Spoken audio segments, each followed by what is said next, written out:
இந்த பில்டிங் வந்து ஃப்ளோரிங்கு, வாலு, ரூஃப் எல்லாமே சேர்த்து இந்த 200 ஸ்கொயர் ஃபீட் வந்து அப்ராக்சிமேட்டாக எங்களுக்கு வந்து ஒரு 60,000 ரூபா ஆச்சுங்க.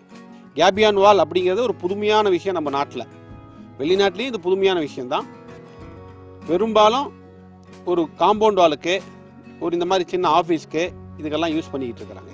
இதை 3R அப்படிங்கிறாங்க பார்த்தீங்களா, reduce, recycle, reuse. Country farm சேனலுக்கு வணக்கம். இன்னைக்கு நம்ம கல்வராயன்மலை கீரைக்கடையில் நன்னிலம் ஈகோ வில்லேஜ்க்கு வந்திருக்கோம். இங்கே திரு ராஜேஷ் அவர்கள் கிட்ட அவங்க கட்டியிருக்கிற கேபியன் வால் கன்ஸ்ட்ரக்ஷனை பற்றி கேட்டு தெரிஞ்சுக்கலாம். வாங்க வீடியோக்குள்ளே போகலாம். சார் வணக்கம். வணக்கம். உங்களை பற்றி சொல்லுங்கள். என் பேர் ராஜேஷ்ங்க, நான் சேலம். நான் வந்துட்டு ஃபார்ம் ஹார்வெஸ்ட் அப்படிங்கிற கம்பெனி நடத்திக்கிட்டு இருக்கிறேன். ஃபார்ம் ஹார்வெஸ்ட்டில் பார்த்தீங்கன்னா நாங்கள் ஒரு 2000 விவசாயிகளோட ஒர்க் பண்ணிக்கிட்டு இருக்கிறோம். மெயினாக வந்து சோளம், ஸ்வீட் கார்ன் இந்த மாதிரி ப்ராடக்ட்லாம் தயார் பண்ணிக்கிட்டு இருக்கிறோம். இது வந்துட்டு உள்நாட்டிலையும் வெளிநாட்டிலையும் ஏற்றுமதியும் செஞ்சுக்கிட்டு இருக்கிறோம். இது போக ஒரு ப்ராப்பர்ட்டி டெவலப்மெண்ட், அதாவது கேட்டட் கம்யூனிட்டி க்ரியேட் பண்ணிக்கிட்டு இருக்கிறோம் நாங்கள். இந்த இடம் வந்து எங்கே இருக்குங்க? இப்போ நீங்கள் பார்க்குற இடம் வந்து சேலம் மாவட்டம் கல்வராயன் மலை அதில் இருக்குது. சேலம் உங்களுக்கு தெரியும், மலை தொடர்ச்சிகள் நிறைய இருக்குது. சேவராயன் மலை, கொல்லிமலை, அதில் இது வந்து 3வது கல்வராயன் மலை. இது வந்து ஒரு பெரிய மலை தொடர்ச்சி. தருமபுரி மாவட்டம், சேலம் மாவட்டம், கள்ளக்குறிச்சி மாவட்டம் 3 மாவட்டத்தையும் சேர்ந்து இந்த கல்வராயன் மலை வரும். இப்போ நாம் இருக்கிறது வந்து சேல பகுதியில் இருக்கக்கூடிய கல்வராயன் மலை. இங்கே என்ன பண்ணிட்டு இருக்கீங்க? இங்கே வந்துட்டு ஒரு ஃபார்ம் ப்ராஜெக்ட் ரெடி பண்ணிகிட்டு இருக்கிறோம். Natural farming, permaculture and natural farming create பண்ணிகிட்டு இருக்கிறோம். இதில் வந்து ஒரு நியர் அபவுட் இது வந்து ஒரு 100 ஏக்கரா ப்ராப்பர்ட்டி. இதில் எப்படி வந்து மருந்து இல்லாமல், ரசாயன உரம் இல்லாமல் சாகுபடி செய்யலாம், அதை எப்படி வந்து டெவலப் பண்ணலாம், மண் வளத்தை எப்படி சேர்த்தலாம், தண்ணீரை எப்படி சேகரிக்கலாம் அப்படிங்கிற முயற்சியெல்லாம் இங்கே எடுத்துகிட்ருக்குறோம். இந்த கேபியன் வால் பற்றி கொஞ்சம் சொல்லுங்கள். இதில் பல இந்த ப்ராப்பர்ட்டியில் நிறைய ஸ்ட்ரக்சர்ஸ் வருது. ஒன் ஆஃப் த ஸ்ட்ரக்சர் என்னன்னு பார்த்தீங்கன்னா இந்த கேபியான் வால். நீங்கள் பின்னாடி பார்க்குறது தான் கேபியான் வால். இந்த கேபியான் வால் அப்படிங்கிறது ரொம்ப பாப்புலராக இல்லை, இப்போ தான் கொஞ்சம் கொஞ்சமாக அதோடைய பாப்புலாரிட்டி வந்துட்டு இருக்குது. இது வந்து இங்கே இருக்கிற கல்லையே எடுத்து அதுலேயே செவுத்த நம்ம செஞ்சிடறோம், வால் பண்ணியிருக்கோம். இதில் முக்கியமான அம்சம் சிமெண்ட்டோ மண்ணோ எதுவுமே கிடையாது. இந்த கல் எடுத்து அப்படியே அடுக்கிறோம். இப்போ இது பார்த்தீங்கன்னா நியர் அபவுட் ஒரு 7 அடி 7.5 அடி இந்த வால் சுற்றியுமே இருக்குது. இதில் பில்லரு, செவுரு, ஃபென்சிங்கு, காம்பவுண்ட் வால் இது எல்லாமே பண்ணலாம். இது வந்து சின்ன ரூம் வந்து இங்கே நாங்கள் பண்ணியிருக்கிறோம். ஸோ முக்கியமான அம்சம் கல்லுலேயே கட்டியிருக்கிறோம். ஓகே. இது எவ்வளோ ஸ்கொயர் ஃபீட்? இது வந்து பார்த்தீங்கன்னா 8 அடிக்கு 20 அடி இதனுடைய இது. அப்போ அப்ராக்சிமேட்லி ஒரு 160 ஸ்கொயர் ஃபீட் வரும். எல்லாமே சுற்றி இதெல்லாம் போட்டதெல்லாம் பார்த்தீங்கன்னா 200 ஸ்கொயர் ஃபீட் கிட்ட வரும். ஃப்ளோரிங் வந்து எதை வச்சு போட்டிருக்கீங்க? இது ஃப்ளோரிங் அப்படின்னு பார்த்தீங்கன்னா, இது ஃபஸ்ட்டு இந்த பில்டிங் எதுக்கு நாங்கள் பண்ணோங்கிறது நீங்கள் புரிஞ்சுக்கணும். இந்த ப்ராஜெக்டே ஒரு சஸ்டைனபிள் ப்ராஜெக்ட். எப்படி வந்து அந்த லோக்கலில் இருக்கக்கூடிய மெட்டீரியல் வச்சு அங்கே இருக்கக்கூடிய சில விஷயங்களை எடுத்தே பண்ணணும் அப்படிங்கிறது தான் இந்த ப்ராஜெக்டுடைய முக்கியமான அம்சம். அதில் அங்கங்கே சில பில்டிங்லாம் வரப்போகுது. இதுதான் முதல் பில்டிங் நாங்கள் பண்ணுறோம். அதனால இந்த கேபியானில் ஒரு முயற்சி எடுத்திருக்கோம். இந்த கல் இங்கிருந்து எடுத்ததுங்க அப்படின்னு நான் சொன்னேன் பார்த்தீங்களா, அதே மாதிரி ரூஃபும் அதே மாதிரி தான். ரூஃபை பற்றி பேசும்போது சொல்கிறோம். அதே மாதிரி ஃப்ளோரிங்கு. இந்த ஃப்ளோரிங் என்னன்னு பார்த்தீங்கன்னா, ஒரு கிரானைட் கம்பெனியில் போய் அவங்க எது வேண்டாம் அப்படின்னு ஒதுக்கி வச்ச ஃப்ளோரிங்கை நாங்கள் அதை மட்டும் எடுத்துகிட்டு வந்து கட் பண்ணி வாங்கிட்டு வந்து இதை சிமெண்ட்டே இல்லாமல் தரையை வந்து நல்லா லெவல் பண்ணி பதப்படுத்தி அதுக்கு மேலே அப்படியே ப்ளேஸ் பண்ணிட்டோம். இதில் வந்து சிமெண்ட்டோ மற்ற எதுவுமே ஆட் பண்ணவே இல்லை. அதோடைய செல்ஃப் வெயிட், அதோடைய வெயிட்லேயே அது உட்காந்துருக்குது இந்த ஃப்ளோரிங். இந்த செவரை பார்க்க முடியுது, நிறைய கற்கள் இருக்கு, ஆனால் வந்து ஷேப் இல்லாமல் இருக்குது. ஆமாம். எப்படி இது வந்து கரெக்டாக செய்ய முடியுங்க? இதுதான் கேபியானோட அம்சமே தாங்க. எந்த கல்லில் வேணால் நம்ம கட்டலாம். இதை வந்து உடச்சி ஒரே சைஸ் கல்லாக இருக்கணும்னு அவசியமே இல்லை. நீங்கள் கீழே கிடக்கிற கல் உங்கள் காட்டில் வேலை செய்யும் போதோ உங்கள் வீட்டுக்கிட்ட இருக்கிற கல்லை எடுத்து இது நம்ம கட்ட முடியும். ஏன்னா இது வந்து எதில் உட்காந்துருக்கேன். இன்னொன்று பார்த்தீங்கன்னா இதில் ஃபவுண்டேஷனே கிடையாது. எல்லா பில்டிங்லையும் நம்ம ஃபவுண்டேஷன் போட வேண்டியது இருக்கும். இதில் ஃபவுண்டேஷனே கிடையாது. இந்த கிரானைட் ஃப்ளோர் மேலேருந்து தான் ஆரம்பிக்குது.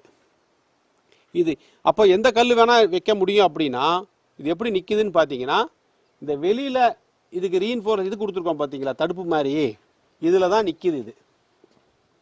இதுதான் இம்பார்ட்டண்ட். இது நாங்கள் வந்து இதுவும் பழைய இரும்பு கடையில் போய் வாங்கிட்டு வந்துட்டோம். அப்படி தான் பண்ணுன்ட்டு இல்லை, கிடைச்சா அப்படி வாங்கிக்கலாம். இந்த மாதிரி செக்குடாக இருக்குது, இல்லை செயின் லிங்கில் இருக்குது, இல்லை இது சிக்கன் மெஷ் இருக்குது, இந்த மாதிரி எது கிடைக்குதோ அதை நாங்கள் போட்டுக்கலாம், யூஸ் பண்ணலாம். இது உங்களுடைய பில்டிங்குடைய பர்பஸை பொறுத்து என்ன ஹைட் பண்ண போகிறீங்க, என்ன யூஸ் அப்படின்னு தெரிஞ்சுக்கிட்டு தான் இதை நீங்கள் வந்து டிசைட் பண்ணணும். இது ஒரு முக்கியம். இந்த கல் எவ்வளோ அளவுக்கு இம்பார்ட்டண்ட்டோ அதுக்கு ஈக்குவலாக இம்பார்ட்டண்ட் இதில் வெளியில் போட்டுருக்கக்கூடிய இந்த தடுப்பு. இந்த பில்டிங்க்கு எவ்வளோ பட்ஜெட் ஆச்சுங்க? இந்த பில்டிங் வந்து ஃப்ளோரிங்கு, வாலு, ரூஃப் எல்லாமே சேர்த்து இந்த 200 ஸ்கொயர் ஃபீட் வந்து அப்ராக்சிமேட்டாக எங்களுக்கு வந்து ஒரு 60,000 ரூபா ஆச்சுங்க.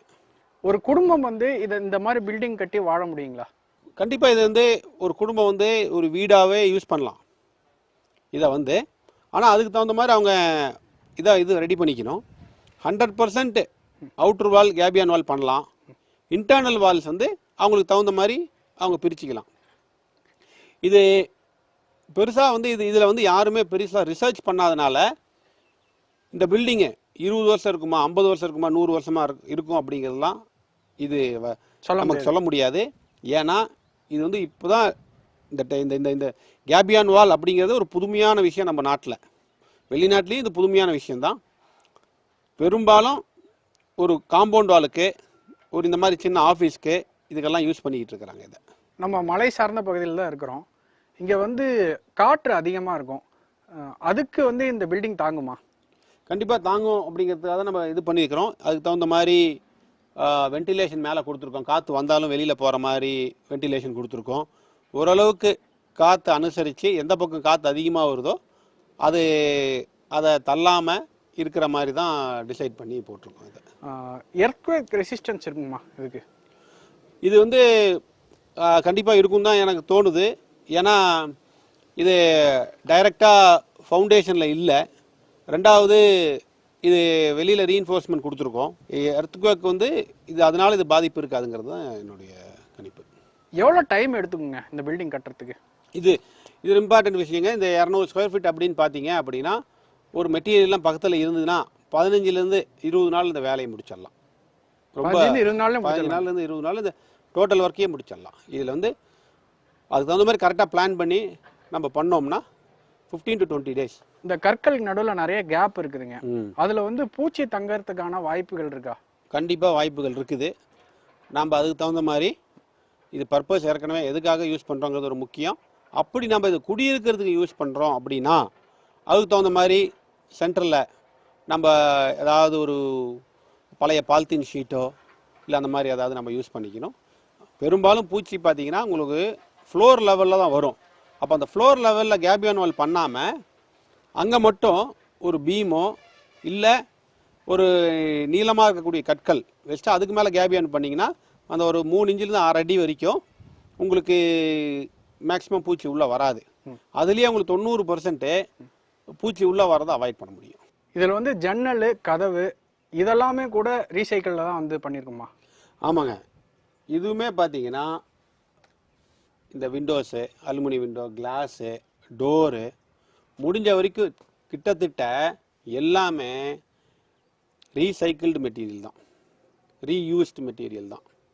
ஸோ 3R அப்படிங்கிறாங்க பார்த்தீங்களா, ரெடியூஸ், ரீசைக்கிள், ரீயூஸ். அதில் வந்து இது வந்து ரீயூஸ் பண்ணியிருக்கிறோம்.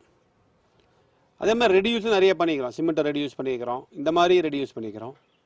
ரீசைக்கிளும் பார்த்தீங்க அப்படின்னா இப்போ மேலே பார்த்தீங்கன்னா இந்த இரும்புலாம் பார்த்தீங்கன்னா உங்களுக்கே பார்த்தாலே தெரியும். இது எல்லாமே வந்து கட்டர்லாம் பழைய இரும்பு கடையில் தான் போய் வாங்கினோம். அதுக்கப்புறம் இந்த விண்டோ பார்த்தீங்கன்னா அங்கே தெரிஞ்சவங்க கழட்டி வச்சுருந்தாங்க, அங்கேருந்து வாங்கிட்டு வந்துட்டோம். இந்த மாதிரி கான்செப்ட். இந்த கண்ணாடி அதே மாதிரி தான், கண்ணாடி விண்டோலாம் அவங்ககிட்ட எடுத்துகிட்டு வந்துட்டோம்.